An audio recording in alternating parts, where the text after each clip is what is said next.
This channel does not promote any violent, harmful, or illegal activities. All content provided by this channel is meant for an educational purpose only.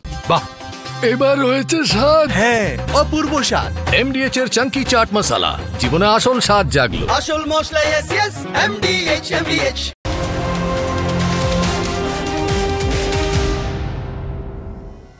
নমস্কার, দেখছেন TV9 Bangla. আপনাদের সঙ্গে আমি অনির্বাণ। দুপুরে super prime টাইমে full and final নিয়ে আমার সঙ্গে রয়েছে আমার সহকর্মী দীপ। দীপ, আজ শুরুতেই সুপার প্রাইম টাইমের এই ফুল অ্যান্ড ফাইনালে আমরা যে খবরে চোখ রাখবো তা অনুব্রত মণ্ডলের খবর। অনুব্রত মণ্ডল কি আরও একবার অসুস্থতাকে ঢাল করে পুলিশি হাজিরা এড়াবেন? ইতিমধ্যে দুবার এড়িয়েছেন, দুবার অসুস্থতাকে ঢাল করে পুলিশি হাজিরা এড়িয়েছেন, পুলিশের তলব এড়িয়েছেন অনুব্রত মণ্ডল। কেষ্ট মণ্ডলকে 5 দিন বেড রেস্টের পরামর্শ দিয়েছেন চিকিৎসক। এরকম প্রেসক্রিপশনও জমা পড়েছে অনুব্রত মণ্ডলের হয়ে। তার আইনজীবী সে প্রেসক্রিপশন জমা দিয়েছেন, যাতে লেখা রয়েছে অনুব্রত মণ্ডলের শুকনো কাশি আছে, জ্বর আছে, ফুসফুসে সংক্রমণ আছে এবং শ্বাসকষ্টের উল্লেখও রয়েছে প্রেসক্রিপশনে। আজ কি করোনা পরীক্ষা করাতে পারেন অনুব্রত? আমাদের সঙ্গে রয়েছেন বীরভূম থেকে আমাদের অ্যাসিস্ট্যান্ট এডিটর তন্ময় প্রামাণিক। কথা বলবো তন্ময়ের সঙ্গে। তন্ময়, আর কি পরীক্ষা নিরীক্ষা করিয়ে নেওয়ার ইচ্ছে বা ছক রয়েছে, আমি এক কথায় বলবো অনুব্রত মণ্ডলের, যাতে আরেকটু বাড়তি সময় কিনতে পাওয়া যায় পুলিশের তলব বা হাজিরা এড়ানোর জন্য? কি জানা যাচ্ছে? দেখো, TV9 বাংলার তরফ থেকে আজকে সকালে আমরা একেবারে অনুব্রত মণ্ডলের পরিবারের সঙ্গে সরাসরি যোগাযোগ করেছিলাম। এই এসডিপি অফিসে তারা যে মেডিকেল সার্টিফিকেট জমা দিয়ে গেছিলেন, সেই মেডিকেল সার্টিফিকেটে যে সমস্ত শারীরিক অসুস্থতার কথা উল্লেখ করা রয়েছে, আজকে পরিবারের তরফে TV9 বাংলাকে যেটা জানানো হয়েছে যে জ্বর রয়েছে, বেশ ভালো রকম জ্বর আছে, জ্বর কমছে কখনো কিন্তু আবার জ্বর চলে আসছে। 1, 2 শ্বাসকষ্ট হচ্ছে, একটানা কাশি, কথা বলতে গেলে নিজের ঘর থেকে তিনি নিচে নামা দূরের কথা, ঘর থেকে বেরিয়ে অন্য ঘরেও যাননি, তিনি নিজের ঘরেই শুয়ে রয়েছেন। এই অবস্থায় করোনার যে লক্ষণগুলো থাকে, যে করোনা সংক্রমণ হলে যে লক্ষণ থাকে, জ্বর, সর্দি, কাশি, শ্বাসকষ্ট, সেইগুলোই, এবং তার মধ্যে দুর্বলতা এবং খিদে না পাওয়া অর্থাৎ খাবারে অরুচি, এই বিষয়গুলি এই মুহূর্তে তার মধ্যে রয়েছে বলে তার পরিবারের তরফে TV9 বাংলার সঙ্গে কথা হয়েছে এবং করোনা পরীক্ষা করা হতে পারে। কিন্তু সেই পরীক্ষা কি তিনি গিয়ে করবেন নাকি বাড়ি থেকে তার স্যাম্পল সংগ্রহ করা হবে, এ বিষয়ে কোনো স্পষ্ট ধারণা আমরা পাইনি। ফলে করোনা যদি টেস্ট করা হয় করোনা সংক্রমণ হয়েছে কিনা, তাহলে স্যাম্পল সংগ্রহ করার পর তা পরীক্ষায় পাঠানো, সেখান থেকে রিপোর্ট আসা, এতক্ষণ পর্যন্ত কিন্তু অপেক্ষা করতে হবে। ফলে এইখানে একটা সময় পেয়ে যাচ্ছেন অনুব্রত মণ্ডল। যদি পরীক্ষার রিপোর্ট নেগেটিভ আসে তাহলে তারপর পুলিশ কি করবে বা অনুব্রত মণ্ডল কি করবেন তারা সেটা জানেন। যদি করোনা পরীক্ষার রিপোর্ট পজিটিভ আসে অর্থাৎ করোনায় আক্রান্ত হয়ে থাকেন, তাহলে কিন্তু কোয়ারেন্টাইনে দিন 7 থাকতে হবে অন্তত নিয়ম অনুযায়ী, তাতে আবারও 7 দিন সময় পেয়ে যেতে পারেন। ফলে আমাদের অ্যাসিস্ট্যান্ট এডিটর তন্ময় প্রামাণিক সরাসরি বীরভূম থেকে রয়েছেন আমাদের সঙ্গে। কিন্তু দীপ, এবার অনুব্রত মণ্ডলের এক সাগরেদকেও কিন্তু পুলিশ তলব করলো, তাই না? একেবারে অনুব্রতর সাগরেদ এবং বিক্রমজিৎ তার নাম, তাকেও পুলিশ তলব করেছে। কারণ বোলপুরের আইসি লিটন হালদারকে স্বতঃপ্রণোদিতভাবে ফেসবুক লাইভ করে শাসানি দেয় এই তৃণমূলের নেতা, তৃণমূল ছাত্র পরিষদের নেতা বলা চলে। আগামীকাল তাকে থানায় তলব করা হয়েছে বিক্রমজিতের মাথা থেকে। তাহলে কি তৃণমূল হাত তুলে নিয়েছে? প্রশ্ন এখন এটাই। কথা বলবো এই মুহূর্তে হিমাদ্রি আমাদের সঙ্গে রয়েছে। হিমাদ্রি, কোথাও একটা শাসক দলের যে ছায়ার তলায় এই সমস্ত নেতারা থাকতো এবং পুলিশকে যথেচ্ছ গালাগাল করতো, এমনকি শুধু ফোনে নয়, তার বড় নেতা তো ফোনে করেছেন, ইনি তো একদম সোশ্যাল মিডিয়ায় প্রকাশ্যে পুলিশকে শাসানি দিয়েছেন। তাহলে কি এবার নেতার মাথা থেকেই, ছোট নেতার মাথা থেকে শাসক দলের ছাতাটা সরলো? দেখো, একেবারেই তাই। অফিসিয়ালভাবে কিন্তু তৃণমূল কংগ্রেস এই ছাত্রনেতা বিক্রমজিৎ সাউ তার মাথার ওপর থেকে কিন্তু হাত তুলে নিয়েছে। যদিও গোপনে কি হবে সেটা পরের বিষয়, কিন্তু আপাতত তাকে 6 বছরের জন্য সাসপেন্ড করা হয়েছে বোলপুর থানার আইসিকে হুমকি দেওয়ার জন্য এবং বোলপুর থানার আইসিকে বিভিন্নভাবে চ্যালেঞ্জ করার জন্য। তিনি চ্যালেঞ্জ করেছেন যে বিভিন্ন তথ্য প্রমাণ নাকি রয়েছে তার কাছে যে বোলপুর থানার আইসি দুর্নীতির সাথে যুক্ত। তাহলে এখন বিষয় হলো, আগামীকাল যখন তাকে সিউড়ি থানায় তলব করা হয়েছে, আগামীকাল তিনি সিউড়ি থানায় আসবেন এমনটাই কিন্তু তার সূত্র মারফত খবর পাওয়া যাচ্ছে। প্রশ্ন উঠছে, তাহলে তো পুলিশ তাকে জিজ্ঞাসা করবে কি তথ্য প্রমাণ রয়েছে, তখন কি তিনি তথ্য প্রমাণ দিতে পারবেন? এই যেমন একটা কথা হচ্ছে। অপরদিকে নাকি অনুব্রত মণ্ডল যেভাবে অসুস্থতাকে কারণ দেখিয়ে দুবার তলব এড়ালো, বোলপুরের এসডিপিও অফিসে গেলেন না, তার অনুগত সৈনিক হিসেবে তিনিও কি সেই পথ বেছে নেবেন? এই প্রশ্নটাও কিন্তু উঠছে। সব মিলিয়ে অনুব্রত মণ্ডল মণ্ডল এবং তার যে এই সাগরেদ অর্থাৎ টিএমসিপির বীরভূম জেলার জেলা সভাপতি, বহিষ্কৃত জেলা সভাপতি, তাকে 6 বছরের জন্য সাসপেন্ড করা হয়েছে। এই যে তাকে শাস্তি দেওয়া হলো, তাকে পুলিশের তরফ করা হলো, এটা কি অনুব্রত মণ্ডলকেও কোথাও ইঙ্গিত করা হচ্ছে? সেদিকে আমাদের নজর থাকবে। এখনো তাকে শাস্তি সেই অর্থে প্রশাসনের তরফ থেকে দেওয়া হয়নি, পুলিশ এখনো পর্যন্ত তাকে তলব করেছে। এরপর কি হয় অবশ্যই সেদিকে আমাদের নজর থাকবে। নিশ্চিতভাবে আমি আরো একবার ফিরে যাব তন্ময় প্রামাণিক, আমাদের অ্যাসিস্ট্যান্ট এডিটর বীরভূম থেকে রয়েছেন সরাসরি আমাদের সঙ্গে। আমি তন্ময়ের কাছে ফিরবো। তন্ময়, অনুব্রত মণ্ডল কি করবেন? আরো সময় কেনবার জন্য আরো কিছু পরীক্ষা নিরীক্ষা করবেন কিনা বা করাবেন কিনা, সেগুলো নিশ্চিতভাবে অনুব্রত মণ্ডলের নিজস্ব গেম প্ল্যান, তার ছক। যেভাবে তিনি সিবিআইয়ের হাজিরা বারবার এড়িয়েছেন, সেভাবে তিনি রাজ্য পুলিশের হাজিরা হয়তো এড়াতে চাইতে পারেন। কিন্তু রাজ্য পুলিশ কি চায়? অনুব্রত মণ্ডল হাজিরা এড়িয়ে বহাল তবিয়তে থাকুন, নাকি অনুব্রত মণ্ডল যার মাথা থেকে দল হাত তুলে নেওয়ার ইঙ্গিত দিয়েছে তাকে সরাসরি পুলিশ স্টেশনে এনে হাজির করা, তিনি না চাইলে জোর করে এনে হাজির করা? পুলিশ কি চাইছে তন্ময়, কি জানা যাচ্ছে? দেখো, পুলিশ এখানে স্টেপ বাই স্টেপ এগোতে চাইছে, কারণ এখানে কিছুটা রাজনৈতিক প্রভাবের বিষয় রয়েছে যেটা স্পষ্ট করে বলা ভালো। কারণ সেই ইঙ্গিত না পেলে পুলিশ কতটা এগোবে সেটা নিয়েও সন্দেহ থেকে যাচ্ছে। যদিও পুলিশের অন্দর থেকে বা পুলিশের সঙ্গে যখন আমরা কথা বলছি, তারা যেটা বলছেন আইন মোতাবেক তারা ব্যবস্থা নেবেন, কোনো রাজনৈতিক চাপের কাছে তারা মাথা নত করবেন না, তারা সিস্টেম অনুযায়ী এগোচ্ছেন। অর্থাৎ তাকে তলব করা হয়েছে, তাকে ডেকে পাঠানো হয়েছে, পরপর 2 বার নোটিশ করা হয়েছে। এরপর যদি না আসেন তারা আবার নোটিশ করতে পারেন। পরবর্তী সময় তার সঙ্গে যারা হাজির ছিলেন, ওই অডিও যেটা ভাইরাল হয়েছে, সেই অডিও ক্লিপ যেটা ভাইরাল হয়েছে, সেইটার সময় যাদের যাদের নাম শোনা গেছে সেই সব বিষয়েও কিন্তু প্রস্তুতি চলছে। ফলে সব মিলিয়ে পুলিশ স্টেপ বাই স্টেপ এগোচ্ছে এবং হয়তো দেখা যাবে যে আরও 2-4 দিন ওয়েট করে তারপর পুলিশ পরবর্তী পদক্ষেপ করবে। বলা চলে পুলিশ কিন্তু সব দিক একদম প্রস্তুত রেখে দিয়েছে এবং তারপর সময় অনুযায়ী তাদের ঊর্ধ্বতন কর্তৃপক্ষের নির্দেশ অনুযায়ী সেই তদন্ত এবং গ্রেপ্তার বা ডেকে পাঠানো বা ফের নোটিশ করা, সেগুলো পরবর্তী সময় তারা জানাতে পারবেন। বা আপাতত ধন্যবাদ তন্ময় এবং হিমাদ্রি তোমাদের দুজনকেই। তাহলে এখনো পর্যন্ত পুলিশের কোনো একটা গ্রিন সিগন্যাল পাওয়া বাকি রয়ে গিয়েছে, কোথা থেকে? শুধুমাত্রই পুলিশের ঊর্ধ্বতন কর্তৃপক্ষ থেকে, নাকি ঊর্ধ্বতন কর্তৃপক্ষ আবার কোনো জায়গা থেকে গ্রিন সিগন্যাল পাবেন, সবুজ সিগন্যালে অপেক্ষা করছেন? আমরা শুনবো বা জানার চেষ্টা করবো সেটা। কিন্তু তার আগে পুলিশ গ্রেফতার করবে না অনুব্রতকে, এমনটাই জোর দিয়ে বলছেন বিজেপি রাজ্য সভাপতি সুকান্ত মজুমদার। তিনি বলছেন অনুব্রতকে গ্রেফতারের সাহস নেই পুলিশের। কেন বলছেন, কি বলছেন সুকান্ত মজুমদার, শুনবো। না, পুলিশ গ্রেফতার করতে না চাইলে আপনি কিভাবে গ্রেফতার করবেন? হাজিরার সাথে কি সম্পর্ক? বাড়ি থেকে গিয়ে তো তুলে আনতে পারে, আনছে না কেন? পুলিশ গ্রেফতার করবে না, পুলিশের সেই সাহস নেই, সৎ সাহস নেই। প্রাক্তন প্রদেশ কংগ্রেস সভাপতি এবং সাংসদ অধীর রঞ্জন চৌধুরী, তিনি কি বলেছেন একবার শুনুন। করোনার বদলে বলে দাও ভাই আমাকে হাজির করো না, ঝামেলা মিটে গেল। আমি হাজির হব না, এটাই আমার করোনা। আমার করোনা, আমি হাজির হব না। আমাকে তোমরা হাজির করার জন্য জোর জার করো না, আমার হয়েছে করোনা। রীতিমতো কটাক্ষ এবং ব্যঙ্গের সুরে বলছেন অধীর রঞ্জন চৌধুরী। আমার সঙ্গে এই মুহূর্তে রয়েছেন কৃষাণু মিত্র, তৃণমূল কংগ্রেস মুখপাত্র। আমি সরাসরি কৃষাণুবাবুর সঙ্গে কথা বলবো এবং আমার সঙ্গে জ্যোতি চ্যাটার্জিও রয়েছেন, বিজেপি মুখপাত্র, মাফ করবেন শ্রমিক রাহা রয়েছেন, বিজেপি মুখপাত্র। আমি দুজনের সঙ্গে কথা বলবো এক এক। আমি প্রথম কৃষাণুবাবু আপনার কাছে জিজ্ঞাসা করবো, এই যে ব্যঙ্গোক্তিগুলো ভেসে আসছে বিরোধী দলের তরফ থেকে, কখনো সুকান্ত মজুমদার, কখনো অধীর রঞ্জন চৌধুরী, রাজনৈতিক জায়গা থেকে, আমি বলছি এক্সিকিউটিভ তো রাজনৈতিক ব্যক্তিরাই চালান, তারাই তো সেটা পরিচালনা করে থাকেন, ওটা তাদেরই প্রাপ্য সংবিধান অনুযায়ী। সেখান থেকে এবার পরের প্রেশারটা তৈরি করা যায় না পুলিশের উপরে? পুলিশ কেন, মানে যদি এক্সিকিউটিভ বলে, রাজনৈতিক নেতারা যদি বলেন, আপনাদের সরকার যদি বলে, পুলিশের ঘাড়ে কটা মাথা যে অনুব্রত মণ্ডলকে গ্রেফতার না করে বসে থাকবে বা তাকে জোর করে হাজির না করিয়ে বসে থাকবে? কৃষাণুবাবু। অনির্বাণ, বিষয়টা তো এর মধ্যে তো ভারতের ন্যায় ব্যবস্থা বা আইন ব্যবস্থাও তো আছে। লিগাল রিকোর্সের অধিকার সকলের আছে। কেউ একটা গালাগালি দিয়ে ভিডিও করেছে, তার জন্য ক্ষমা প্রার্থনা করেছে, দায়িত্বশীল পদে আছেন, তার জন্য তার শাস্তিও বেশি। তো নিশ্চয়ই তার যেরকম লিগাল রিকোর্স আছে, পুলিশও তার লিগাল ব্যাপারটা বুঝে নেবে, কিভাবে এগোবে কি না করবে। এর মধ্যে তো সরকারের আলাদা, সরকারের সদিচ্ছা আছে কিনা তুমি এটা দেখতে পারো। এক্ষুনি একটা বিষয় হলো, এক্ষুনি রেজাল্ট চাই, আচ্ছা এক্ষুনি যদি রেজাল্টের মাপকাঠিটা কি পশ্চিমবঙ্গ বা বীরভূম স্পেসিফিক, নাকি এটা সারা ভারতবর্ষে প্রযোজ্য? এই যে এত বড় জ্ঞান দেখছিলাম সুকান্ত মজুমদার আর অধীর চৌধুরীকে, যে কোনো একজন কেউ বলতে পারতেন কার হয়ে কথা বলছেন আমাদের কাছে পরিষ্কার, হয় অধীর বাবু বলতেন নয় সুকান্ত মজুমদার। যাই হোক, তোমরা দুজনকেই টাইম দিয়েছো, এর টাইম দিয়েছো।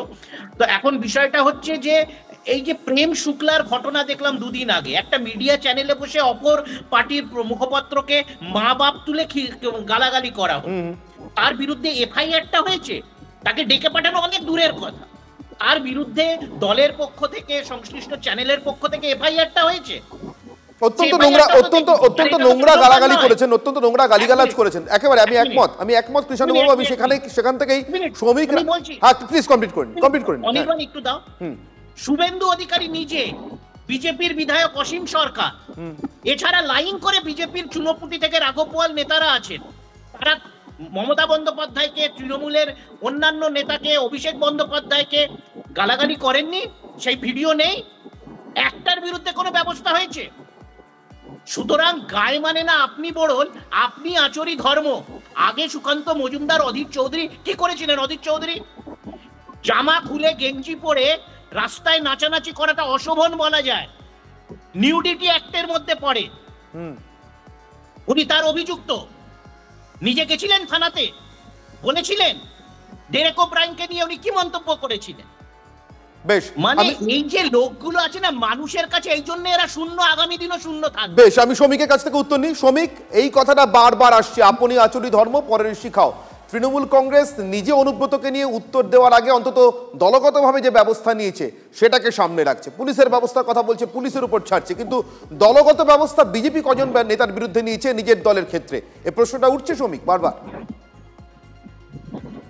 এখানে ভারতীয় জনতা পার্টির প্রতি কথা বলার আগে মুখ্যমন্ত্রী মমতা বন্দ্যোপাধ্যায়ের উচিত নিজের, উনি সরকারে আছেন, উনি গোটা রাজ্যের অভিভাবক মাথায় রাখতে হবে। আর পুলিশের কথা বলছেন, পুলিশ যদি আমাদের ফেডারেল স্ট্রাকচারে পুলিশ যদি তার নিজের নীতি পালন করত, সবার আগে তো গ্রেপ্তার করা উচিত রাজ্যের মুখ্যমন্ত্রী মমতা বন্দ্যোপাধ্যায়কে। প্রধানমন্ত্রী সম্পর্কে কথা বলতে গিয়ে সমস্ত মহিলা জাতির সিঁদুর নিয়ে যে কদর্য আক্রমণ মমতা বন্দ্যোপাধ্যায় করেছেন, স্বয়ং প্রধানমন্ত্রীকে করেছেন, তার আগে আমাদের কেন্দ্রের স্বরাষ্ট্রমন্ত্রীকে বডি শেমিং করেছে।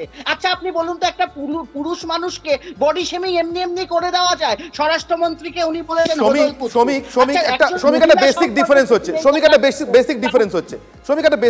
হচ্ছে, আমি বুঝিয়ে বলি আপনাকে। অনুব্রত মণ্ডল গালাগালি করেছেন কাকে? গালিগালাজ করেছেন বীরভূমের একটি নির্দিষ্ট থানার আইসিকে।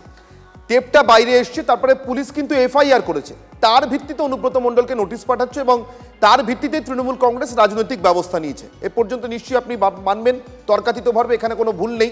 এক, দুই, আপনি যাদের কথা বলেছেন, যাদের নাম করে মুখ্যমন্ত্রী নাকি গালিগালাজ করেছেন বলে বা অশ্লীল কথা বলেছেন বলে আপনি দাবি করছেন বা অভিযোগ করছেন, তাদের তরফ থেকে, আপনাদের দলের তরফ থেকে একটা এফআইআর হয়েছে? হয়নি। এবার আমি সরাসরি আপনাকে আবার ওই প্রশ্নটায় ফিরে যাচ্ছি যেটা কিছুক্ষণ আগে কৃষ্ণবাবু করছিলেন। এই যে টিভি চ্যানেলের ডিবেটে বসে মা তুলে গালিগালাজ করা, অত্যন্ত নোংরা গালিগালাজ করা, আপনাদের দলের সেই নেতার বিরুদ্ধে কোন পুলিশ এফআইআরটা হয়েছে? কোন পুলিশ এফআইআর করেছে? এখনো পর্যন্ত কোনো খবর আছে আপনার কাছে? দেশের সেনাকে অপমান করা আপনাদের একটি রাজ্যের উপমুখ্যমন্ত্রী এবং আদিবাসী উন্নয়ন মন্ত্রী, তাদের বিরুদ্ধে কোন এফআইআরটা হয়েছে? বরং এফআইআর যাতে না হয় তার জন্য তারা সুপ্রিম কোর্টে ছুটেছিলেন। এগুলো মানবেন তো? দেখুন, ভারতীয় জনতা পার্টি এমন একটা পার্টি যে কিন্তু কোনো দিকে কাউকে রেয়াত করে না। যখনই অভিযোগ এসছে, এমনকি আমি সব থেকে বড় অভিযোগের কথা বলছি, মণিপুর নিয়েও যখন অভিযোগ চলছে, মণিপুরে আমাদের সরকার ছিল, কেন্দ্রে আমাদের সরকার, রাজ্যের আমাদের ভারতীয় জনতা পার্টির সরকার ফেলেছে। এটা নজিরবিহীন ঘটনা। সব বুঝলাম, কিন্তু এত সুদূর অতীতে চলে যাচ্ছেন কেন শ্রমিক? এত সুদূর অতীতে কেন? অদূর অতীতে যান না। আমি চোখের সামনে এতগুলো উদাহরণ দিলাম, আর একটা নাম জুড়ে দেবো। দেশের এয়ারফোর্সকে আমার বলতে জিভে আটকাচ্ছে, রুচিতে বাজছে। 8টা টার্গেটে যারা হানা দিয়ে এসছে পাকিস্তানে, সেই এয়ারফোর্সকে নালায়েক বলছে পাঠানিয়া, নালায়েক বলছে পাঠানিয়া আপনাদের দলের বিধায়ক। কোনো ব্যবস্থা হয়েছে? একটা শোকজ হয়েছে পাঠানিয়াকে? শোকজ, একটা শোকজের চিঠি দেখাতে পারবেন আমাকে? শ্রমিক দেখাতে পারবেন একটা শোকজের চিঠি? আমি অন্য দলের রাজনৈতিক নেতা নেত্রীকে কে কি বলছেন সেদিকে যাচ্ছি না, সেটা বললে লিস্ট আরো লম্বা হবে। আমি বলছি পুলিশ এবং সেনা দেখাতে পারবেন? শোকজ করবে না, বহিষ্কার করবে, আপনারা শুধু অপেক্ষা করুন, আপনাদের সময় মতন সমস্ত তো আমি যদি শোকজের আগেই বহিষ্কার করে দেবেন এরকম একটা কিছু ঠিক করে থাকেন, মানে শোকজের আগে ডাইরেক্ট বহিষ্কার, এটা যদি বিজেপি চালু করে তাহলে হতেই পারে, আমি জানি না, কিন্তু এখনো পর্যন্ত শোকজ হয়নি, ফলে বহিষ্কারের কোনো লক্ষণ আমি দেখতে পাচ্ছি না। কিন্তু দীপ এর মাঝখানেই বোলপুর থেকে নতুন খবর পাচ্ছি আমরা। প্লিজ শ্রমিক আমাদের সঙ্গে থাকুন, কৃষাণুবাবু সঙ্গে থাকুন। দীপ, নতুন খবর বোলপুর থেকে। এই মুহূর্তে একটা খবর নেব। 29শে মে বোলপুরে থানা ঘেরাওয়ে মাস্টার মাইন্ড কি সুদীপ্ত ঘোষ। পুলিশ পেটানোর অভিযুক্ত বীরভূমে তৃণমূলের নেতা সুদীপ্ত ঘোষ। অনুব্রতর অশ্লীল যে অডিও ক্লিপ ভাইরাল হয় আইসিকে মারধরের হুমকির পরে সুদীপ্ত নামের কাউকে থানা ঘেরাওয়ের নির্দেশ দিতে শোনা গিয়েছিল সেই অডিও ক্লিপে। কিন্তু কে এই সুদীপ্ত ঘোষ? তিনি কি অনুব্রত ঘনিষ্ঠ তৃণমূলের কোর কমিটির নেতা সুদীপ্ত ঘোষ? যদিও সুদীপ্ত ঘোষের সঙ্গে টিভি9 বাংলা যোগাযোগ করলে তার দাবি অনুব্রতর যে হুমকি দেওয়ার সময় তিনি ছিলেন না। সেদিন তো যে অডিওটা ভাইরাল হয়েছে অনুব্রত মণ্ডলের, সেখানে তো আপনি উপস্থিত ছিলেন পাশে? উনি তো আপনাকে বলছেন যে সুদীপ্ত তুমি লোক ডাকো বলছে, কিন্তু আমি উপস্থিত ছিলাম না। ঠিক আছে। আর আপনি তো কাউন্সিলর, আপনি তো বোলপুর শহরের কাউন্সিলরদের গ্রুপে মেসেজ করেছেন, যেটা আপনাকে সেদিনকে ফোনে অনুব্রত বাবু অর্ডারটা দিয়েছেন যে লোক জড়ো করতে হবে, সেখানে তো আপনি গ্রুপে মেসেজও করেছেন। আমার জানা নেই এর সম্পর্কে কিছু। ঠিক আছে। বোলপুর থেকে এই মুহূর্তে তন্ময় প্রামাণিক আমাদের সঙ্গে রয়েছেন। তন্ময়দা, এই সুদীপ্ত ঘোষের নামটা নিয়ে তো ক্রমেই রহস্য আরো জটিল হচ্ছে। দেখো, একেবারেই যে হুমকি ফোন নিয়ে গোটা রাজ্যের রাজনীতি তোলপাড়, অনুব্রত মণ্ডল এই মুহূর্তে গৃহবন্দী, অসুস্থতার অজুহাত বা অসুস্থতার কারণে যাই হোক না কেন ঘর থেকে তিনি বেরোচ্ছেন না, সেই অনুব্রত মণ্ডলকে নিয়ে পুলিশ ব্যতিব্যস্ত, একেবারে পুলিশের শীর্ষ কর্তা থেকে নিচতলা পর্যন্ত, এমনকি মমতা বন্দ্যোপাধ্যায়, অভিষেক বন্দ্যোপাধ্যায় পর্যন্ত বলা চলে নিন্দা করেছেন। সেই জায়গায় দাঁড়িয়ে সেই অডিও ক্লিপে নাম শোনা যাচ্ছে সুদীপ্ত, ছেলে জড়ো করতে হবে, থানা ঘেরাও করতে হবে, যে মানে মারতে মারতে বের করা হবে কোয়ার্টার থেকে। এই সুদীপ্ত কে? সেই প্রশ্ন টিভি9 বাংলা আমরা তুলেছিলাম। পুলিশের অন্দর থেকে, প্রশাসন থেকে যে খবর আসছে, এই সুদীপ্তর খোঁজ শুরু করেছে প্রশাসন। এই সুদীপ্তর বিষয়ে যাবতীয় তথ্য সংগ্রহ করছে পুলিশ। কবে রাখা হবে এই প্রশ্নের উত্তর অবশ্য আমরা পাইনি। আমরা এসডিপিওকে জিজ্ঞাসা করেছিলাম যে সুদীপ্ত ঘোষ, এই সুদীপ্তর কি খোঁজ করছেন আপনারা? কোনো মন্তব্য করেননি। কিন্তু প্রশাসন সূত্রে খবর, পুলিশ অলরেডি খোঁজ খবর শুরু করে দিয়েছে। এবং এই সুদীপ্ত ঘোষ কিনা আমরা ফোন করেছিলাম, তিনি তো প্রথমে বললেন হ্যাঁ ছিলাম, তারপরে আবার বলছেন না আমি ছিলাম না সেদিনকে। ওই রাতে যখন ওই ফোন কল, যখন হুমকি দিচ্ছেন, খুন করার হুমকি দিচ্ছেন, কোয়ার্টার থেকে টেনে বের করে আইসিকে মারতে মারতে বের করবেন বলছেন, এবং সুদীপ্তকে দায়িত্ব দিচ্ছেন তোমাকে লোক জড়ো করতে হবে, এক্ষুনি নির্দেশ দিচ্ছি করো। এরপরে এটা হচ্ছে 27 তারিখের ফোন হুমকি ফোনটা। 29 তারিখে থানা ঘেরাও হয়েছিল নাগরিক সমাজের ব্যানারে।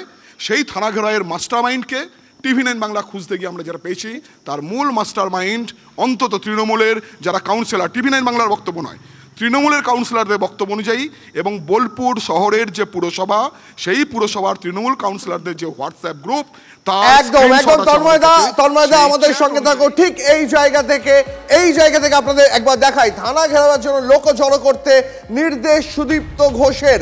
বোলপুরের কাউন্সিলরদের সেই নির্দেশ দেন সুদীপ্ত ঘোষ। হোয়াটসঅ্যাপ গ্রুপের নির্দেশের সেই চ্যাট এখন টিভি9 বাংলার হাতে। দেখুন সেই চ্যাট দেখাচ্ছে এই মুহূর্তে। দেখুন, প্রত্যেক কাউন্সিলরকে কড়া নির্দেশ। পুলিশ পেটানোয় অভিযুক্ত সুদীপ্ত ঘোষের পরে যিনি জামিনে মুক্ত হন, হোয়াটসঅ্যাপ গ্রুপে নিজের হাজির থাকলেও যাবতীয় অভিযোগ অবশ্য অস্বীকার করেছেন অভিযুক্ত তৃণমূল কাউন্সিলর তাপস সরকার। যদিও এই নির্দেশের কথা স্বীকার করে নিয়েছেন আরেক কাউন্সিলর তাপসী বাউরি এবং সুস্মিতা ভাকাতরা। 29 তারিখ ওই নাগরিক সমাজের ব্যানারে যে জমায়েত হয়েছিল থানাতে, সেখানে আপনি ছিলেন তো? না আমি ছিলাম না স্যার। আমার খুব শরীর খারাপ, আমি বিছানায়, আমি ছিলামই না, এবং আমার কেউ যায়ও নি। সুদীপ্ত ঘোষ মেসেজ দিয়েছিলেন, হ্যাঁ, কিন্তু আমার শরীর খুব অসুস্থ, আমাকে পানিয়ে আমার ওয়ার্ডের একটা ছেলেকে বলেছিলেন। আমাদের গ্রুপে স্যার মেসেজ ছিল, আমি হ্যাঁ ওনারই তো মনে হয় মেসেজ ছিল গ্রুপে স্যার। কি লিখেছিলেন যে ওই 250-300 ছেলে নিয়ে যেতে হবে? হ্যাঁ 29 তারিখ ওই নাগরিক সমাজের ব্যানারে যে জমায়েত হয়েছিল থানাতে, সেখানে আপনি ছিলেন তো? না আমি ছিলাম না স্যার। আমার খুব শরীর খারাপ, আমি বিছানায় আমি ছিলামই না এবং আমার কেউ যায়ও নি। সুদীপ্ত ঘোষ মেসেজ দিয়েছিলেন, হ্যাঁ, কিন্তু আমার শরীর খুব অসুস্থ, আমাকে পানিয়ে আমার ওয়ার্ডের একটা ছেলেকে বলেছিলেন। আমাদের গ্রুপে স্যার মেসেজ ছিল, আমি হ্যাঁ ওনারই তো মনে হয় মেসেজ ছিল গ্রুপে স্যার। কি লিখেছিলেন যে ওই 250-300 ছেলে নিয়ে যেতে হবে? হ্যাঁ হ্যাঁ হ্যাঁ। 30 তারিখে যে থানা ঘেরাও হয়েছিল, আপনারা তো ছিলেন, আপনিও ছিলেন, এটা কি মানে এটা কি অনুব্রত মণ্ডলের ইনস্ট্রাকশনে নাকি সুদীপ্ত ঘোষ আপনাদের কাউন্সিলর? না, সুদীপ্ত ঘোষ অনুব্রত মণ্ডল কারোর ইনস্ট্রাকশন না, এটা নাগরিক মঞ্চের ইনস্ট্রাকশন ছিল। বোলপুর নাগরিক মঞ্চ থেকে একটা বিক্ষোভ, কারণ হচ্ছে এই আইসি প্রচন্ড মানুষকে বিরক্ত করে দিচ্ছিল, কথা নয় বার্তা নয় মানুষকে হ্যারাসমেন্ট করছিল, ঠিক আছে? এখানে কোন রকম অনুব্রত মণ্ডল বা সুদীপ্ত ঘোষ কেউ জড়িত ছিল না এখানে। আমি অ্যাজ এ কাউন্সিলর হিসাবে না, আমি একজন নাগরিক বোলপুর সাধারণ পাবলিক হিসাবেই ঘেরাও করতে গিয়েছিলাম, কারণ আমি এটাই বুঝেছিলাম যে না, এটা অন্যায় হচ্ছে, আইসি যেটা করছে সেটা অন্যায়। কিন্তু আপনাদের কাউন্সিলরদের যে হোয়াটসঅ্যাপ গ্রুপ, সেখানে তো সুদীপ্ত ঘোষের তার তো মেসেজ রয়েছে যে 300 করে লোক আনতে হবে। না, সে হোয়াটসঅ্যাপ গ্রুপে কি আছে সেসব আমি দেখে লাভ না, আমি গিয়েছি অ্যাজ এ নাগরিক হিসাবে গিয়েছি বোলপুরে। মানে হোয়াটসঅ্যাপে সুদীপ্ত ঘোষ মানে সুদীপ্ত দাও তো দিয়েছিলেন তো নির্দেশ যে কি দিয়েছিল যে 300 করে ছেলে আনতে হবে, 250-300 জন করে? না, ওইভাবে কিছু ছিল না। মানে আমার কাছে স্ক্রিনশট রয়েছে আর কি আপনাদের গ্রুপের। সে আমি জানি না আপনাদের কি স্ক্রিনশট আছে দাদা, সেসব দেখে লাভ নেই আমার, ওইভাবে ছিল না। আর আমাদের ওইভাবে আমরা যাইও না, আমরা নাগরিক হিসাবে গিয়েছি আমরা। তন্ময়দা রয়েছেন আমাদের সঙ্গে। তন্ময়দা, সব দেখে শুনে মনে হচ্ছে বোলপুরের যারা নাগরিক তারা সত্যিই বোধহয় বড্ড মানে হিংসাত্মক আন্দোলন পছন্দ করেন, কারণ তারা পুলিশকে পেটানোর জন্য হোয়াটসঅ্যাপ গ্রুপে রীতিমতন ঘোট পাকাচ্ছেন। দেখো, একেবারেই কে এই সুদীপ্ত ঘোষ? যদি ফোনের ওই সুদীপ্ত ঘোষ তৃণমূলের কোর কমিটির নেতা অনুব্রত ঘনিষ্ঠ সবসময় পাশে থাকা সুদীপ্ত ঘোষ হন, তাহলে কিন্তু সেই সুদীপ্ত ঘোষের বিরুদ্ধে পুলিশ পেটানোর অভিযোগ উঠেছিল 2015 সালে, পরে তিনি সেটাতে জামিন নিয়েছিলেন, এমনটা অভিযোগ বিরোধীদের। যদি এই সুদীপ্ত ঘোষ হয়ে থাকেন, কারণ ফোন ভাইরাল যেটা হয়েছে সেই ফোনে বলা যাচ্ছে, শোনা যাচ্ছে সুদীপ্ত এক্ষুনি ছেলের ব্যবস্থা করতে হবে, সব ছেলে থানাতে নিয়ে যেতে হবে, এক্ষুনি তুমি ব্যবস্থা করো, 29 তারিখ পরশু দিন আমরা থানা ঘেরাও করবো, মারতে মারতে ঘর থেকে বের করে নিয়ে আসবো।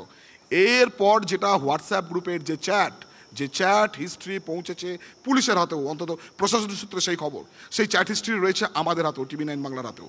সেখানে থানায় ছেলে ঢোকানোরও নির্দেশ দিচ্ছেন 250 থেকে 300 জন করে, সেই লেখা রয়েছে আমাদের কাছে, সেই চ্যাট রয়েছে আমাদের কাছে।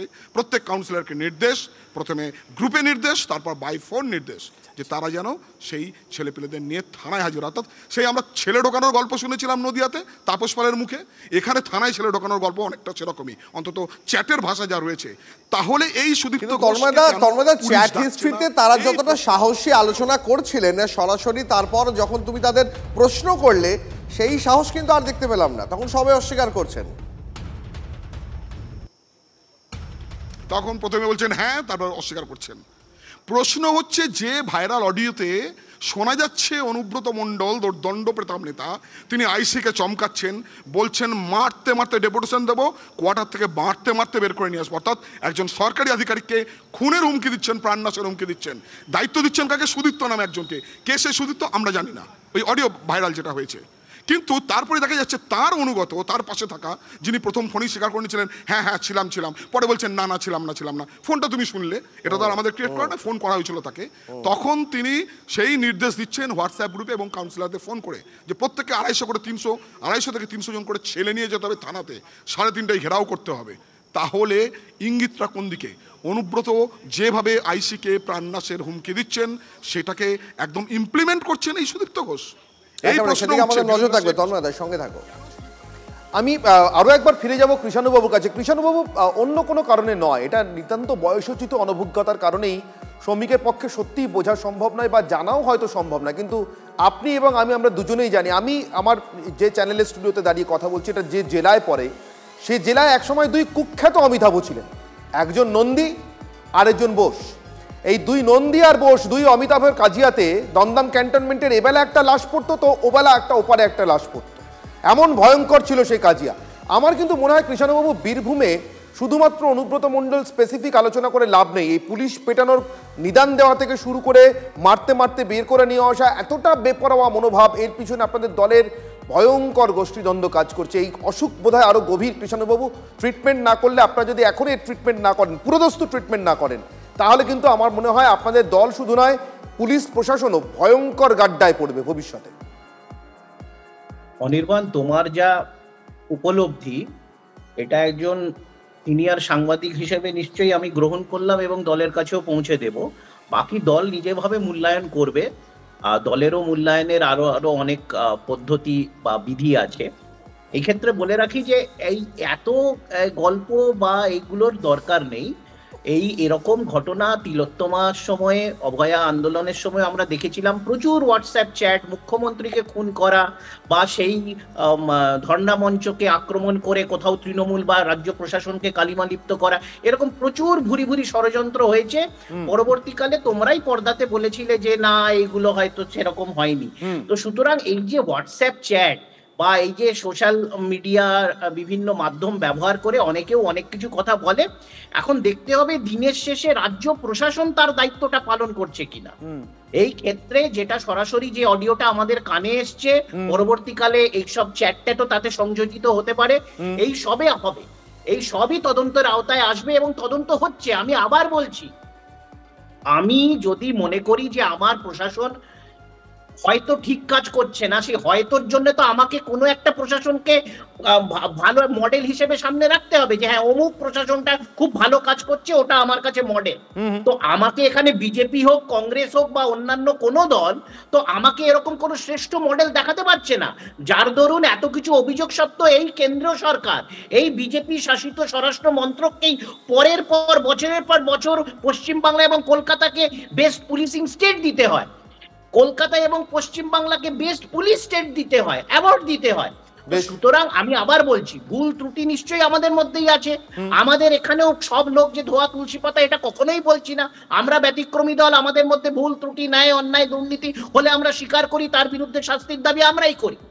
কিন্তু বাকিরা চোখে আঙুল দিয়ে নিজেদের দিকে না দেখে আমাদের দেখাবার মুখটা তাদের আছে, এটাই আমার একমাত্র বলে। আর এইসব চ্যাটব্যাট তো অভয়ার আন্দোলনেও আমরা দেখেছিলাম, তখন হয়তো অনেক কারোর অনেক পলিসি আলাদা ছিল, সেটাকে হয়তো তারা রাগঢাক করছিল। কিন্তু এখন আমি আবার বলছি, হোয়াটসঅ্যাপ চ্যাটের যতটা গ্রহণযোগ্যতা আদালতের কাছে আছে, সেটা পুলিশ আগামী দিন তুলে ধরবে। আমি শ্রমিকের কাছে যাবো। শ্রমিক হাত তুলছিলেন, কিন্তু কৃষ্ণবাবুর প্রশ্নগুলো কিন্তু খুব কড়া এবং এই তুলনাটাও কিন্তু খুব কড়া। শ্রমিক, যে যদি ধরে নিই যে আমাদের দলের ভুল ত্রুটি আছে, আমাদের প্রশাসনের ভুল ত্রুটি আছে, তাহলে সামনে কোন মডেলটাকে খাড়া করে সেই মডেলটার ভিত্তিতে এগোবো, যে ওটা ঠিক, আমি ভুল আছে, ওটার মতো করে নিজেকে ঠিক করার চেষ্টা করি। সেই ঠিক মডেলটাও তো কেউ দেখাতে পারছে না, বিশেষ করে দেশের শাসক দল হিসেবে বিজেপির নাম আসছে বারবার। শ্রমিক, আমি আপনাকে উত্তরটা দেবার একদম প্রথম অংশে যাই। প্রথমত হচ্ছে, মানুষ যখন 2011 সালে তৃণমূল কংগ্রেসকে ক্ষমতায় এনেছিল, তখন কিন্তু অন্য কোনো মডেল দেখবে বলে আনেনি, মাটি মানুষের মডেল দেখবে, মমতা বন্দ্যোপাধ্যায় মডেল দেখবে বলে ক্ষমতায় এনেছিল। ক্ষমতায় আসার 1 বছরের মধ্যে মানুষ দেখতে, প্রথম 1 মাসও যায়নি, প্রথম দিনই দেখতে পেয়েছিল আমাদের মুখ্যমন্ত্রী থানায় গেছেন দুষ্কৃতি ছাড়াতে। আর 1 বছরও যায়নি, দেখতে পেয়েছিল রঞ্জিত কুমার পচনন্দাকে বইমেলার গ্রাউন্ডে দাঁড়িয়ে শুধু তার গাড়িটা দেরিতে আসছে বলে বলেছিলেন, আমার ইচ্ছে করছে আপনার গালে ঠাস করে একটা চড় মারি।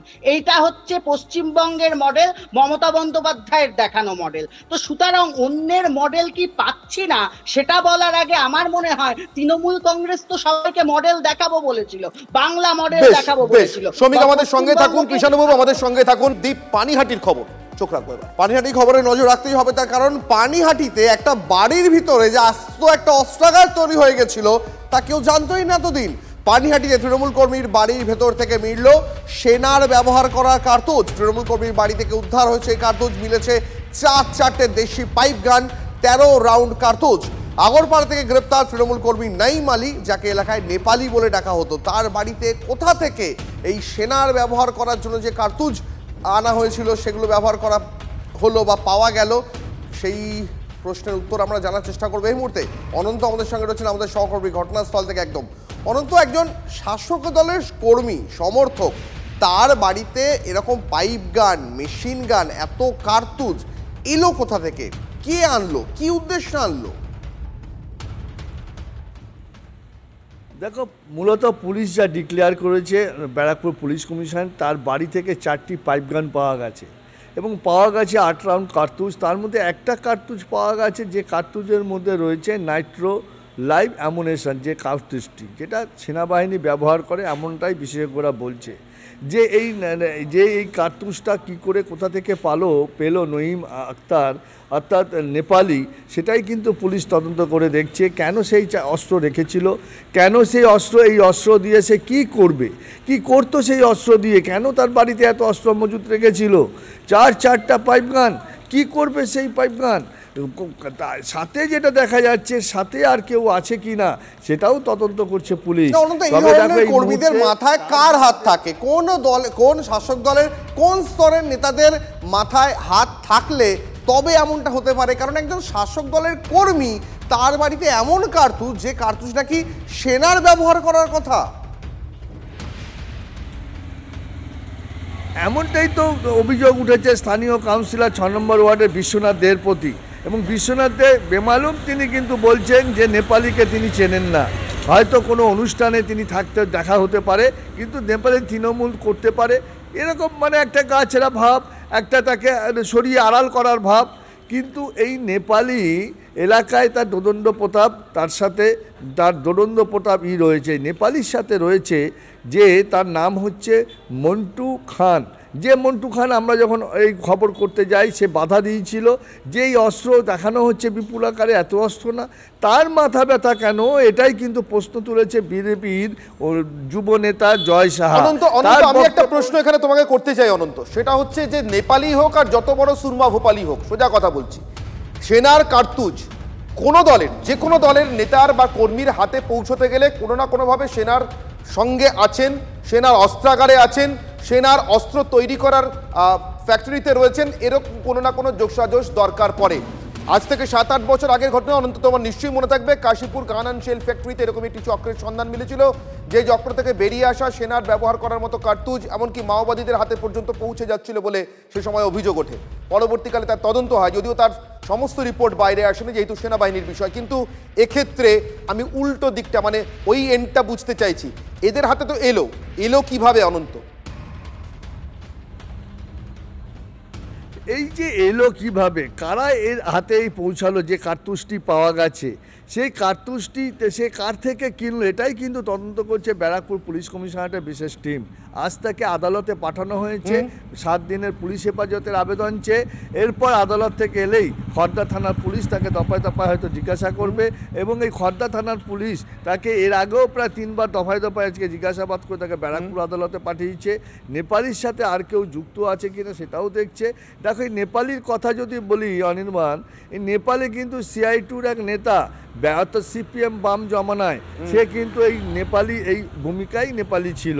তখন এলাকায় তার তোলাবাজি, এলাকায় তার দাদাগিরি, এরকম এই নেপালি ছিল। নেপালির আরো সাকরেতটা ছিল, আর 5 জনের মতন, আর 5টা দুষ্কৃতির মতো রং বদলে এ জমানায় সে অন্য কোনো দলে ঢুকে পড়েছে, এক্ষেত্রে শাসক দলে ঢুকে পড়েছে। অনেক ধন্যবাদ অনন্ত। আমি সরাসরি চলে যাব কৃষাণুবাবু এবং শ্রমিক দুজনের কাছে, কিন্তু প্রথম যাব শ্রমিক আপনার কাছে, তার কারণ অতি সম্প্রতি আমরা CRPF এর একজন জওয়ানকে পর্যন্ত অ্যারেস্ট হতে দেখেছি পাক গুপ্তচরদের সরাসরি সাহায্য করার জন্য, অথবা পাক ISI এর হয়ে গুপ্তচর বৃত্তি করবার জন্য। তার সঙ্গে সঙ্গে আরও নতুন কিছু লিঙ্কেজ পাওয়া গেছে, যার তদন্তে NIA কলকাতা পর্যন্ত এসছে। আমি সরাসরি তার সঙ্গে কোনো যোগ আছে কিনা জানি না, কিন্তু ক্যান্টনমেন্ট এলাকার খুব কাছাকাছি, ব্যারাকপুর, দমদম খুব কাছাকাছি, সেখানে এইভাবে অস্ত্র উদ্ধার হচ্ছে এবং তার সঙ্গে সরাসরি সেনাবাহিনী ব্যবহার করে এমন কার্তুজ পাওয়া যাচ্ছে একজন স্থানীয় দুষ্কৃতীর কাছ থেকে। এটা কতটা চিন্তার, কতটা গভীর চিন্তার শ্রমিক? দেখুন, দেশের সুরক্ষার বিষয় এটা, প্রত্যেকটা জিনিসই অত্যন্ত চিন্তার বিষয়, অত্যন্ত চিন্তার বিষয়। সেই জায়গায় আমি একটা কথাই বলবো, রাজ্য পুলিশকেও কিন্তু অত্যন্ত সতর্ক থাকতে হবে, প্রশাসনকে সবসময় সতর্ক থাকতে হবে। যুক্তরাষ্ট্রীয় পরিকাঠামোয় এক্ষেত্রে রাজ্য পুলিশের এবং স্থানীয় প্রশাসনের ভূমিকা অত্যন্ত অনেকটাই বেশি। সে তো বুঝলাম শ্রমিক, কিন্তু আপাতত এই দুষ্কৃতী তাকে তো রাজ্য পুলিশই অ্যারেস্ট করেছে, কিন্তু এর কাছে সেনাবাহিনী ব্যবহার করে এমন কার্তুজ এসে পৌঁছচ্ছে কি করে? এটা তো ভয়ঙ্কর আশঙ্কার জায়গা। আজকে আপনারা দেখতে পান কোথাও একজন কেউ যদি একটা হেলমেট পরে না যায়, ট্রাফিক পুলিশ তাকে ফাইন করে টাকা নেয়। জায়গায় জায়গায় নাকি নাকা চেকিং এর নামে টাকা তোলা চলছে। সেই জায়গায় এই অস্ত্রগুলো, এটা তো বলতে পারবেন না রাজ্যে কোনো ট্রাফিক পুলিশ নেই, সিস্টেম নেই, সেটাও বিএসএফ চালাচ্ছে, এটা তো আপনারা বলতে পারবেন না না। সেটা অন্য কথা সুতরাং শ্রমিক, এই কিন্তু আমি শ্রমিক সেটা অন্য কথা, কিন্তু এই ভয়ঙ্কর আশঙ্কার মাঝখানে জ্যোতি মালহোত্রা ধরা পড়ছে, মতিরাম জাট ধরা পড়ছে, তাদের সূত্র ধরে গোটা দেশ জুড়ে এনআইএ তল্লাশি চালাচ্ছে, সেখানে এই কলকাতা শহরে একেবারে উপকণ্ঠে কেউ ধরা পড়ছে, ক্যান্টনমেন্ট এলাকার কাছাকাছি কোনো একজন দুষ্কৃতী ধরা পড়ছে যার কাছে আর 5টা অস্ত্রের মতো সেনাবাহিনীর ব্যবহার করা কার্তুজও পাওয়া যাচ্ছে, সেনা ব্যবহার করে এমন কার্তুজ পাওয়া যাচ্ছে। কৃষ্ণবাবু, কতটা দুশ্চিন্তা? দেখো, এটা তো আমরা নিরন্তর দেখে যাচ্ছি। প্রথম কথা বলে রাখি, ট্রাফিক পুলিশের এটা কাজ নয়। অস্ত্র ভান্ডার খুঁজে বেড়ানো বা অস্ত্র খুঁজে বেড়ানো এটা ট্রাফিক পুলিশের কাজ নয়। একটা নিয়ম ব্যবস্থা আছে, তো এটাকে অত লঘু করে, ছোট করে, খাটো করে আলোচনা করতে চাই। এখন বিষয়টা হচ্ছে, আমি বলে দিই ভাই, বলে দিই। আপনি আপনার সময় বলেছেন, কৃষ্ণবাবুকে বলতে দিন প্লিজ, যে যার নিজের সময় প্লিজ। কৃষ্ণবাবু, হ্যাঁ, তো এখন বিষয়টা হচ্ছে যে এই ক্ষেত্রে তুমি যেটা খুবই প্রাসঙ্গিক ভাবে প্রশ্ন তুলেছো, আমি তোমার প্রশ্নটা দিয়ে ধরে আরেকটু এগিয়ে যাচ্ছি যে এইগুলো তো অস্ত্রটা নিয়েই তো আর মানে কোনো জায়গায় চলে যায় না, এটা তো একটা রেকর্ড রাখা হয়, এটা কোনো একটা অস্ত্র ভান্ডারে থাকবে, তারপরে এটা কাউকে দেওয়া হবে। তো এটা নিশ্চয়ই সবকটা গুলি, বন্দুক সবে আর্মির জিনিসে একটা নাম্বার থাকে, তাহলে এই নাম্বারে বেশি কোনো না কোনো আর্মির অস্ত্র ভান্ডার থেকে এটাকে মিসিং দেখানো হয়েছে, তবেই তো এটা বাইরে অ্যাভেলেবেল হয়েছে। তো সুতরাং এটা এই পদ্ধতিটা কোথায়, মানে এইটা তো আমরা নতুন দেখছি না, এর আগে আমরা দেখেছি আর্মির অ্যাসল্ট রাইফেলও মাওবাদীদের কাছ থেকে পাওয়া গেছে। এবং এই যে আর্মির সাথে সখ্যতা, কারা আর্মি, এই যে প্যারামিলিটারি ফোর্স কাদের বডিগার্ড হয়ে ঘোরে, এবং আমি এই ব্যাপারটাকে একদমই লঘু করতে চাই না। আমি এটা বলতে চাই যে এই যে পাক হানাদারদের আক্রমণের পর, অপারেশন সিন্দুরের পর আজকে দেশ জুড়ে যে চর পাওয়া যাচ্ছে, এই চরগুলো কারা দেখে? মূলত এনআইএ অ্যাক্ট 2008 এর অনুযায়ী এটা এনআইএ এর একাধিকার, এটা কোনো রাজ্য পুলিশের এখতিয়ারে পড়ে না। এনআইএ স্বতঃপ্রণোদিতভাবে সারা দেশে তারা এটার ইন্টেলিজেন্স গ্যাদার করতে পারে, অ্যাকশনেবল তারা ব্যবস্থা নিতে পারে, এবং এদেরকে রাজ্য পুলিশকে না জানিয়ে সেখানে গিয়ে প্রতিহত করতে পারে। তো এই অধিকার 2008 সালের এনআইএ অ্যাক্টের মাধ্যমে এনআইএ কে দেওয়া আছে। এই স্লিপার সেল ধরা, স্লিপার সেলকে চিহ্নিত করা, এই সম্পূর্ণভাবে কেন্দ্রের এখতিয়ারভূত এনআইএ এর হাতে আছে। এখানে রাজ্য পুলিশ যতক্ষণ না এনআইএ ইন্টেলিজেন্স শেয়ার করছে, রাজ্য পুলিশের পক্ষে, কোনো রাজ্য পুলিশের পক্ষে জানা সম্ভব নয় যে বিদেশ থেকে এসে এখানে কোন স্লিপার সেল ঘুমিয়ে বসে আছে। এক, দুই হচ্ছে, তুমি এখানে কেন থামলে? আমি তোমাকে কয়েকটা উদাহরণ দিচ্ছি। 2-4টে তৃণমূলের খারাপ লোক থাকতেই পারে, আমরা কখনো তাকে রাগঢাক করিনি, এই ক্ষেত্রে রাজ্য পুলিশ, এবং যাকে তোমরা বলছো তৃণমূল কর্মী, এর মোটেও তৃণমূল কর্মী না, এ অর্জুন সিং ঘনিষ্ঠ।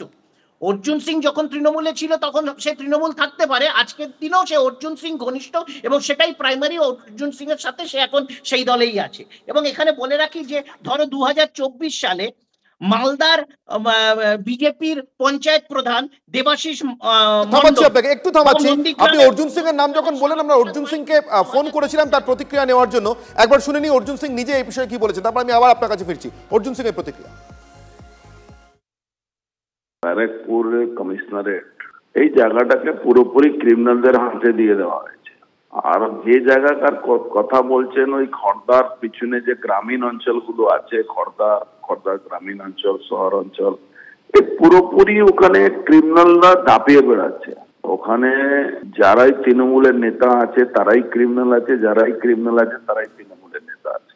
ওখানে আপনি একটা বাড়িতে ইট লাগাতে পারবেন না যদি এদেরকে পয়সা না দিতে হয়। এদের এক্সটর্শনের মানে এরিয়াটা অত বড় হয়ে গেছে, একটা টোটো অটো থেকে নিয়ে, ইট লাগানো থেকে নিয়ে, রাস্তায় সব জায়গায় এদের খোলাবাজি চলে, সেই জন্য অস্ত্র যোগান করেছে। অর্জুন সিং কিন্তু সরাসরি তৃণমূল কংগ্রেসের দিকে আঙুল তুলছেন। কৃষ্ণবাবু, আপনি বলছিলেন, কন্টিনিউ করুন প্লিজ। না, আমি তোমাকে 2-3টে উদাহরণ দিলাম। একটা নন্দীগ্রামের বিজেপির মন্ডল প্রেসিডেন্ট শ্যামাপ্রসাদ মাইতি, তারপরে আমাদের এই বসিরহাটে বিজেপির যুব নেতা বিপিন দাস, হ্যাঁ, যেটা আমি দেবাশিস মন্ডল, গ্রাম পঞ্চায়েত সদস্য বিজেপির নজিরপুর মালদাতে, এরকম বিভিন্ন, পশ্চিম বর্ধমানে অজিত দাস বিজেপির নেতা। তো এরা সব, এবং সর্বোপরি আমি বলি নিশীথ পারামানি, প্রাক্তন সাংসদ এবং কেন্দ্রীয় স্বরাষ্ট্র প্রতিমন্ত্রী, তার বিরুদ্ধে 2018 সালে অস্ত্র মামলা আছে, 2019 সালের অস্ত্র মামলা আছে, তারপরে তাকে নির্বাচিত করে কেন্দ্রের মন্ত্রী বানিয়েছে বিজেপি। তো তাহলে বেআইনি অস্ত্র এবং বেআইনি অস্ত্র কারবারি, এদের বিরুদ্ধে বা এদের সম্পর্কে বিজেপির মাপকাঠিটা কি? বেশ, আমি এটা জিজ্ঞাসা করছি, এটার উত্তর নেব আমি শ্রমিকের কাছ থেকে। শ্রমিক, খুব সাধারণ রাজনীতির চাপার উত্তরে ঢাকা পড়ে যাচ্ছে দেশের সুরক্ষার মতো বিষয়। সত্যি সত্যি অস্ত্র বেআইনি অস্ত্র, এমনকি সেনা ব্যবহার করে বা করতে পারে এরকম ধরনের কার্তুজ যখন পাওয়া যায়, তখন এত ছোট রাজনীতির মানদণ্ডের মধ্যে দেখার কথা নয়। কৃষ্ণবাবু যে প্রশ্ন করছেন আপনাদের জন্য।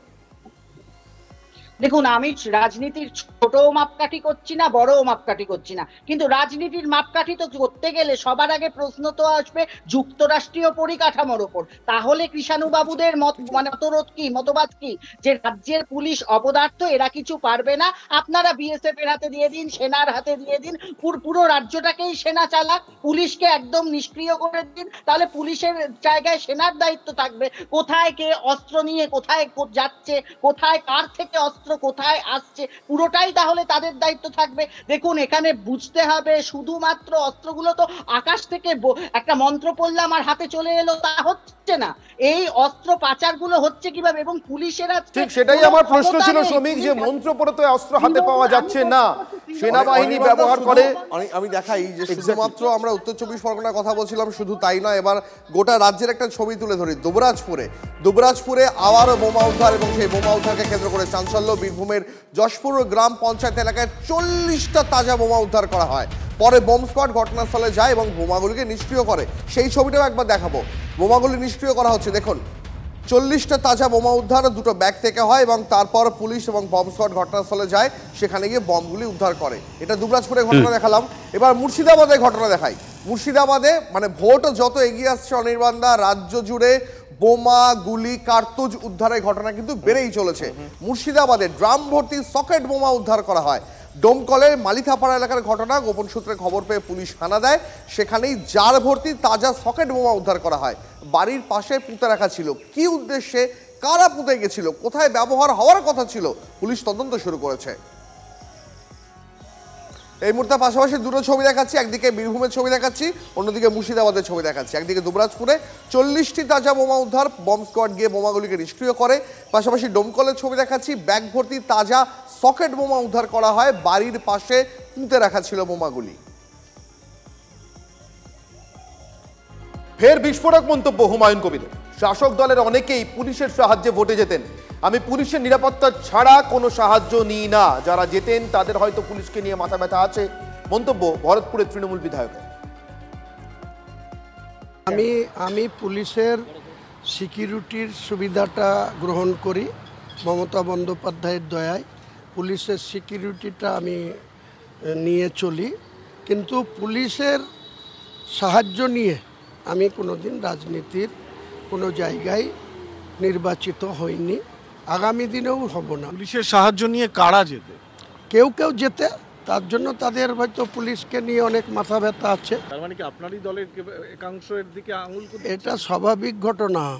আপনি যেটা বলছেন, যারা যখন শাসক দলে থাকে তখন তাদের 60-40, বিরোধীরা 40% পায়, শাসক দল 60% পায়। এটা নতুন করে বলার মতো কিছু বিষয় না। স্কুলের শিক্ষকের অভাব, নতুন নিয়োগ নেই, ফলে একাদশ শ্রেণীতে আর ভর্তি নেওয়া হবে না। আসানসোলের বরাকর শ্রী মারোয়ারি উচ্চ মাধ্যমিক স্কুলের নোটিশ ঘিরে শোরগোল এলাকায়। একসময় স্কুলে মোট শিক্ষকের সংখ্যা ছিল 30, সে সংখ্যা এখন কমে দাঁড়িয়েছে 12। এদের মধ্যে সুপ্রিম কোর্টের রায়ে চাকরি গিয়েছে আরও 2 জনের, ফলে ক্লাস নেওয়ার মতো পর্যাপ্ত শিক্ষকই নেই স্কুলে। এরপরই 2025-26 শিক্ষাবর্ষে একাদশ শ্রেণীতে নতুন করে পড়ুয়া ভর্তি না নেওয়ার সিদ্ধান্ত স্কুল কর্তৃপক্ষের। যে 2 জন শিক্ষকের চাকরি গিয়েছে তারা একাদশ এবং দ্বাদশ শ্রেণী ক্লাস নিতেন, নতুন করে শিক্ষক নিয়োগ না হওয়ায় সমস্যায় পড়তে হচ্ছে ইতিমধ্যেই স্কুলকে। বিষয়টি জেলা স্কুল দপ্তরকে জানানো হয়েছে বলে দাবি টিচার ইনচার্জ দীপিকা রায়। সন্তানদের স্কুলে ভর্তি করতে না পারায় হতাশ এলাকার অভিভাবকরা। আমাদের না স্কুলে টিচার নেই বলতে আমাদের স্যাংশন পোস্ট হচ্ছে 36, কিন্তু অ্যাট প্রেজেন্ট আমাদের 12 জন টিচার আছে। 12 জনের মধ্যেও 2016 সুপ্রিম কোর্টের যে ভার্ডিক্ট আছে সেই অনুযায়ী ডিসেম্বর অবধি 2 জন 2016। এবার তাহলে আমরা ডিসেম্বর পরে 10 জন থেকে যাব। তাহলে এই অবস্থায় মানে 11-12টা একটু চালানো একটুখানি মানে হচ্ছে, সেই এটাই সমস্যা আমাদের। আপনারা কি জানিয়েছেন? হ্যাঁ, আমরা জানিয়েছি, কাউন্সিলে জানিয়েছি, ডিআই অফিসে জানিয়েছি। हम लोग कहाँ जाएंगे, गरीब बच्चे हैं हम लोग सर, यहीं पे पढ़ेंगे, 5 से यहीं पे पढ़ते हुए आए हैं। माध्यमिक पास किया है? Yes sir. 11 में क्या बोल रहे हैं लोग? एडमिशन नहीं ले रही है, टीसी दे रही है, बोल रही है कहीं और जाओ। स्कूल में बोल रहा है कि एडमिशन नहीं होगा इस बार तुम लोग का। हम लोग का क्या करें अब, हम लोग थोड़ा लो क्वालिटी का है ना। 11 में एडमिशन ही नहीं हो रहा है। क्या बोल रहा है? बोल के स्कूल में टीचर नहीं है पढ़ाने के लिए, इसलिए नोटिस दे दिया गया है। कौन क्लास में? तो आप लोग टीचर लोग क्या बोला? बोले कि एक ग्रुप में मैसेज आया था कि अब एडमिशन नहीं होगा और यहाँ पे बंद कर दिया गया है। এবার দেখাই আপনাদের গরমের ছুটির পরে গতকালই স্কুল খুলেছে, আর স্কুলে গিয়েই বারাসাত পুরসভার 35টি স্কুলে পৌঁছলোই না মিড ডে মিলের চাল। পড়ুয়াদের মুখে মিড ডে মিলের খাবার তুলে দিতে নিজেদের উদ্যোগে চাল কিনলো পূর্ব বারাসাত উচ্চ বিদ্যালয়। চাল কেন পৌঁছয়নি তার আজব সাফাই দিয়েছেন বারাসাত পুরসভার মিড ডে মিলের চাল বন্টনের দায়িত্বে থাকা সরকারি আধিকারিক। ফিনান্স অফিসারের দিকে তিনি দায় ঠেলে দিয়েছেন। স্টোরে নতুন করে তালা দিয়ে চাবি অন্য ব্যক্তির হাতে দেওয়ায় মিড ডে মিলের চাল নাকি স্কুলে পৌঁছয়নি, এমনটাই দাবি করছেন চাল বন্টনের দায়িত্বে থাকা ওই সরকারি আধিকারিক। গাফিলতি থাকলে ফিনান্স অফিসারের বিরুদ্ধে উপযুক্ত ব্যবস্থা গ্রহণ করার আশ্বাস দিয়েছেন বারাসাত পুরসভার পুরপ্রধান। তবে আদৌ এই সমস্যা কাটিয়ে স্কুলে মিড ডে মিলের চাল কি পৌঁছবে, সেটাই এই মুহূর্তের সব থেকে বড় প্রশ্ন। সকাল থেকে অনেক চেষ্টা করলাম মিউনিসিপ্যালিটিতে, তারাও বলছে না একটা নতুন ফরমেশন আসছে, ফরম্যাট তৈরি করতে হবে, এক্ষুনি স্যার এইভাবে দেওয়া যাবে না, আপনি আমি বললাম হোয়াটসঅ্যাপে পাঠিয়ে দিই, অন্তত আমাদের এক বস্তা চালের একটু ব্যবস্থা করে দিই। প্রথম দিন যদি মিড ডে মিলটা না হয় এটা তো খুব বাজে বার্তাটা যাবে। আমাদের ইনফরমেশন ছিল না এবং পরবর্তীকালে জানতে পারলাম যে প্রায় 35 স্কুলে চাল যায়নি। আমার নিজের স্কুলে যায়নি, আমি কিনে দিইনি, মাধ্যমিক 35 স্কুলে যায়নি। এবং আমি চেয়ারম্যানকেও বলেছি এবং পৌরসভার স্টাফদেরও বড়বাবুকেও ডেকে বলে দিয়েছি যে ইমিডিয়েট যেন মিড ডে মিলের চাল যায়, যদি কোনো রকম অসুবিধা থাকে সেটা ইনফরমেশন করুক। কিন্তু এখন পর্যন্ত এরপর কোনো ইনফরমেশন দেয়নি। তবে এক্সিকিউটিভ অফিসার নিজের সিদ্ধান্ত নিয়েছেন যে যাদের হাতে চাবি ছিল তাদের হাতেই চাবি দিয়ে আবার যেন কাজটা চালু করা যায়, কারণ তারা খুব ভালো কাজ করছিল এবং কাজে কোনো স্কুলে কোনোদিন বদনামও করেনি এবং মিড ডে মিলের চাল নেই এটা হতে পারে না, করতে হয়নি। কাকদ্বীপে ত্রাণ বিলির বৈঠক ঘিরে তৃণমূলের বৈঠকে রীতিমতো ধুন্ধুমার। বৈঠকের মধ্যেই শাসক দলের দুই গোষ্ঠীর মধ্যে সংঘর্ষ বাধে। আহত হয়েছেন অন্তত 5 জন, 3 জনের অবস্থা তার মধ্যে আশঙ্কাজনক। জেলা পরিষদের সদস্যর গোষ্ঠীর সঙ্গে টিএমসিপি সভাপতির গোষ্ঠীর সংঘর্ষ বাধে। হামলার অভিযোগ সুন্দরবনের টিএমসিপি সভাপতি দেবাশিস দাসের অনুগামীদের বিরুদ্ধে।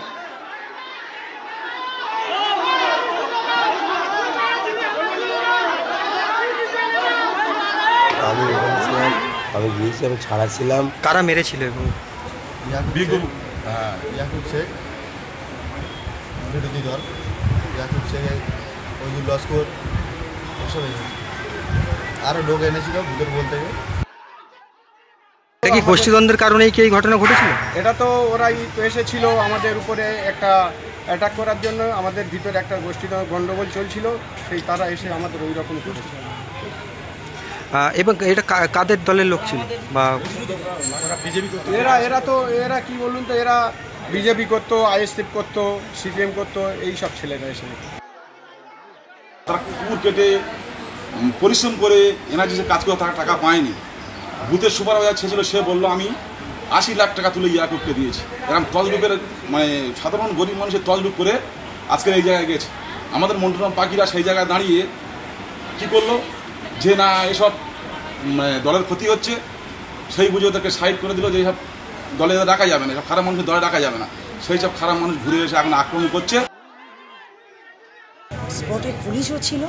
আমরা যখন ঘটনাস্থলে এরকম খবর মানে বুঝতে পারলাম যে হঠাৎ পুলিশও এসছেন, আমরা ভেবেছিলাম পুলিশ এসছে যখন তাহলে কোনো গণ্ডগোল হয়তো হবে না, কিন্তু পুলিশের সামনে থেকে ওখানে তারা এইভাবে সাধারণ মানুষদের মেরে গেল এবং তারা অনেকেই হসপিটালাইজড হয়েছে। আক্রমণ করেছিল, তাদেরকে কি চিহ্নিত করা গেছে? হ্যাঁ, কিছু কিছু জানা গেছে, অনেকেই জানা গেছে, অনেকে অন্য বাইরের থেকেও অঞ্চল থেকে 2-1 জন ওখানে উপস্থিত ছিল। কাকদ্বীপের ছাত্র পরিষদের নেতা তৃণমূলের দেবাশিস দাস এবং কাকদ্বীপের আরেক জেলা পরিষদের সদস্য রীনা দাস, দুজনের ভাগবাটোয়ারের সমস্যা। ভাগবাটোয়ারা করতে গিয়ে যে সমস্যা হচ্ছে তারই জন্য মারামারি। আজকের তৃণমূল দলের সঙ্গে সাধারণ মানুষও আক্রান্ত হচ্ছে, তারা আজকের হাসপাতালে ভর্তি। এর প্রতিবাদ চাই। মোবাইল ফোন চুরির অপবাদে নাবালককে ইলেকট্রিকের শক মালিকের এমনই নির্মম অত্যাচারের অভিযোগ সন্তোষপুরের রবীন্দ্রনগর থানা এলাকায়। ওই যুবককে মারধর এবং ইলেকট্রিক শক দেওয়ার ভিডিও সোশ্যাল মিডিয়ায় ভাইরাল, যদিও এই ভিডিওর সত্যতা TV9 বাংলা যাচাই করেনি।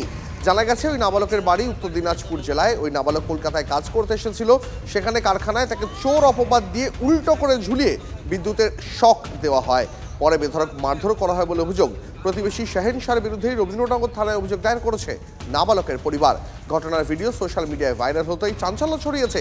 তদন্তে নেমে পলাতক মালিকের খোঁজ চালাচ্ছে পুলিশ।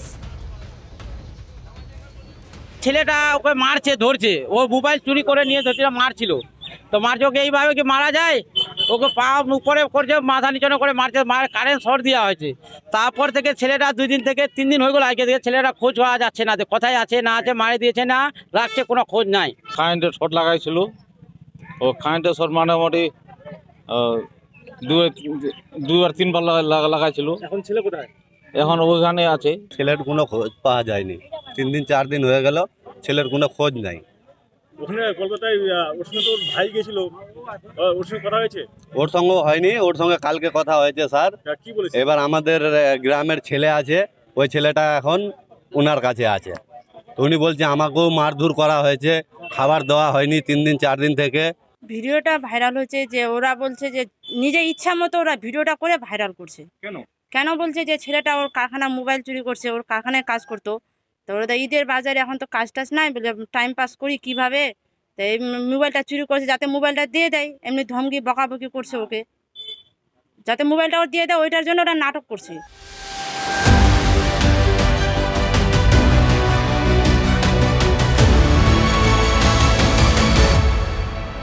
ব্যবসায়িক বিবাদের জেরে মুর্শিদাবাদে সংঘর্ষ, জখম অন্তত 5। ভগবানগোলায় মুরগি এবং টাকার লেনদেন নিয়ে 2 পক্ষের মধ্যে বচসা হাতাহাতি। থানায় অভিযোগ দায়ের 2 পক্ষেরই, তদন্তে শুরু করেছে পুলিশ। দুর্গাপুর মহকুমা হাসপাতালে ভাঙচুরের ঘটনায় গ্রেফতার 4। রবিবার রাতে জোর করে ওয়ার্ডে ঢুকতে চায় রোগীর সঙ্গে থাকা কয়েকজন, বাধা দিলে জরুরি বিভাগের গেট ভেঙে ফেলার অভিযোগ। হাসপাতালের কর্মীদলও মারধর করা হয় বলে অভিযোগ। ঘটনার তদন্তে নেমে 4 জনকে গ্রেফতার করেছে দুর্গাপুর নিউ টাউনশিপ থানার পুলিশ। নন্দীগ্রামে বিদ্যুৎস্পৃষ্ট হয়ে মৃত্যু সিভিক ভলেন্টিয়ারের। বাগানে কাজ করতে গিয়ে দুর্ঘটনা, পাম্প বন্ধ করে ইলেকট্রিক তার সারানোর সময় বিদ্যুৎস্পৃষ্ট। নন্দীগ্রামের সুপার স্পেশালিটি হাসপাতালে তাকে নিয়ে যাওয়া হলে সেখানে মৃত বলে ঘোষণা করেন চিকিৎসকরা। পূর্ব মেদিনীপুর জেলা আইবি দফতরে তিনি কর্মরত ছিলেন। গরমের ছুটির পরেও খুলল না ধুলিয়ানের স্কুল এখনও রয়েছে কেন্দ্রীয় বাহিনী। সাম্প্রদায়িক হিংসার জেরে মার্চের পর থেকেই কার্যত বন্ধ স্কুলগুলি। ছুটির পর স্কুল খুললেও ক্লাস করার মতন পরিস্থিতি নেই। স্কুলে এসেও ফিরতে হলো পড়ুয়া থেকে শিক্ষকদের। 31শে জুলাই পর্যন্ত কেন্দ্রীয় বাহিনী থাকার কথা রয়েছে। কিভাবে হবে পঠন পাঠন, অনিশ্চয়তার স্কুল কর্তৃপক্ষ। আরে কম দে কিন্তু খাঁটি দে। MDH কাশ্মীরি লাল লঙ্কার গুঁড়ো। MDH